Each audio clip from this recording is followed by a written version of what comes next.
Hi, I'm Wade Webster and I'm here with my wife Joan, and welcome to our home here on Hilton Head Island.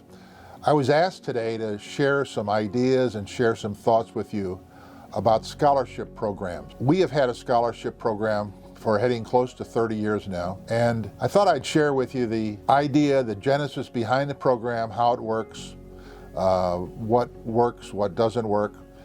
Before that, I thought I would talk with you a little bit about our backgrounds, because I think that's always important when you're listening to someone, and we sincerely appreciate you spending a couple minutes with us.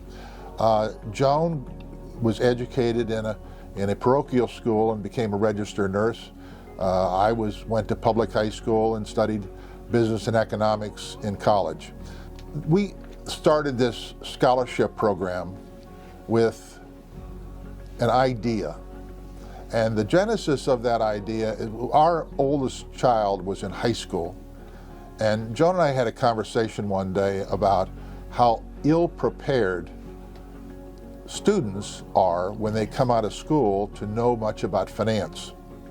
They learn valuable lessons in academia, but finance certainly wasn't covered. I also heard from a number of people with the businesses that I owned, gee, if I had only known this financial information and these financial lessons earlier in my life, I would be a lot better off. Before we start talking about this actual scholarship, let me share some of the facts with you that come from the Census Bureau, other government agencies, private think tanks, banking industry associations, and here are some startling facts.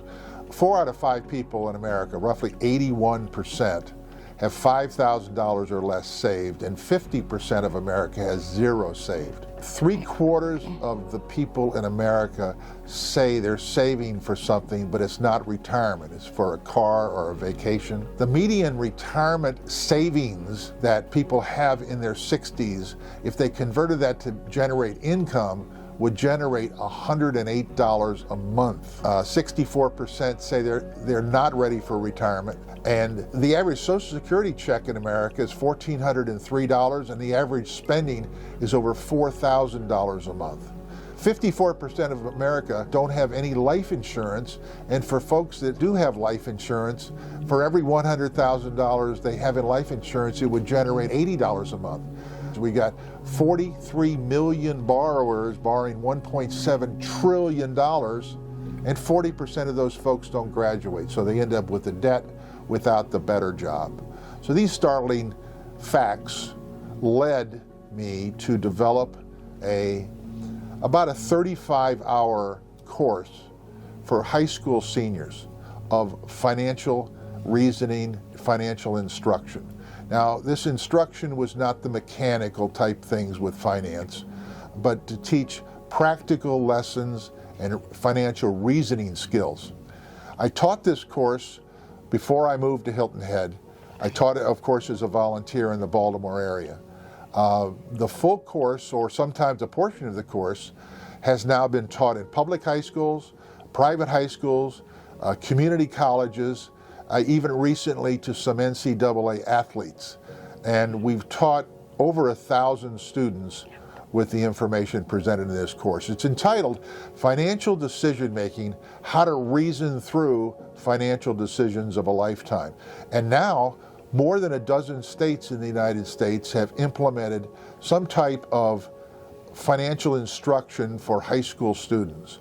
So the course laid the outline for our scholarship efforts. And what I thought I'd do is just share with you for a moment. People have asked us questions over the years about our scholarship, and I thought what I'd do is maybe share some of the questions, and it might impart some information that you can find valuable. So once we decided to do a scholarship, what was the next decision? Well, Joan and I contacted our attorney back in Baltimore, and he said, here are your choices. You can form your own private foundation and go that route, or you may consider investigating if there's a community foundation in the area that you can use. We decided to investigate if there was a community foundation nearby, since we knew very little about community foundations. And once we investigated it, we decided for sure to partner with our local community foundation, the Community Foundation of the Lowcountry. Why did we do that? Well, number one, it has a fabulous reputation. Yes. Number two, the Community Foundation has been engaged and knows the local leaders in education and the local schools. The Community Foundation invests our money for us. We've decided to do an endowment account, which I'll explain in just a minute. They handle all of the administrative work, the application process, the reapplications when students come back for year after year monies, all of the administrative duties. They schedule the interviews, they notify the students, they do everything, and that's exactly what we wanted them to do. They do everything that we didn't want to do with regard to administratively taking care of the scholarship. And besides that, the reduction, the cost to have them do all this work is much less than what we could have done and what we would have done had we formed our own foundation. The last thing that engaging our community foundation is they provide continuities. Someday we'll be gone, and they will continue to provide monies for kids to go to school and instruction from local professionals to pass on this financial expertise. We decided to endow as a final point in the Community Foundation, to endow our account there because we provide monies for the students from the earnings on our account, or our endowed account. People have said, what makes your scholarship unique? And we didn't grow up in families with any wealth and discussions over the dinner table about finance.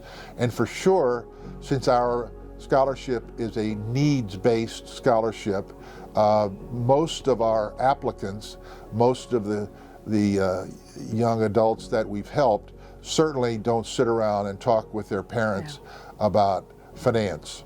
We have an educational part of our scholarship where not only do students receive money, but they're required to read straightforward books and write some summaries of those books.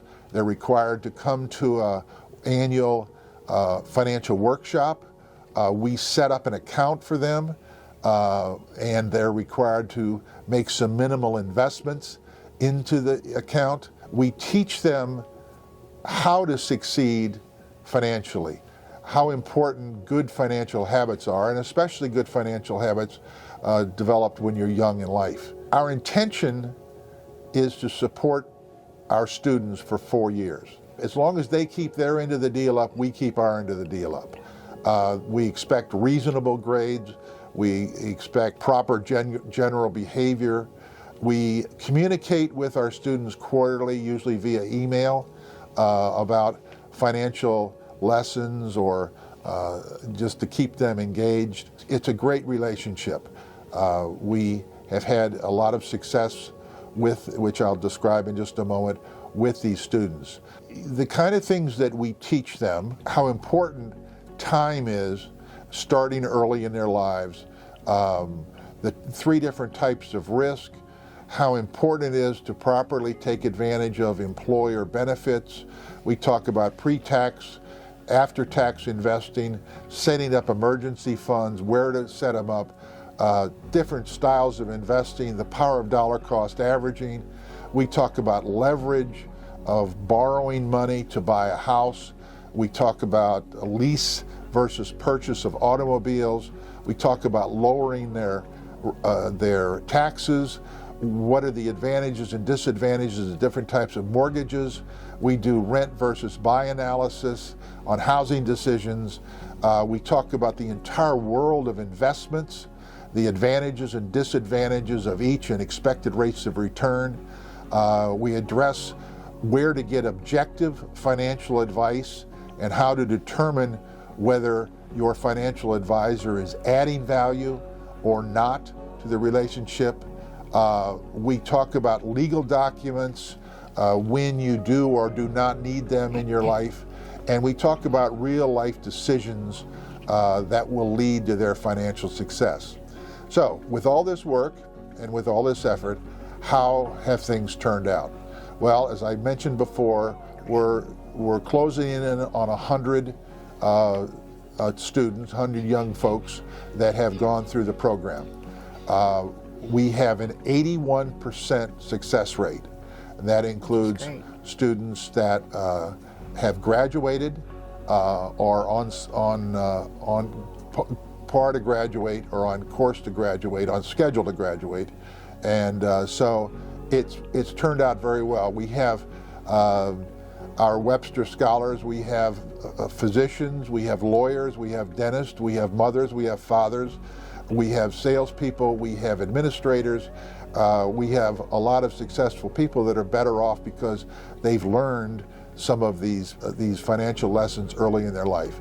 When we originally started this, Joan and my goal was to positively influence one individual and make their life less stressful and hopefully equip them with some financial tools so they in turn could pay it forward and pass on some of their wealth to future generations.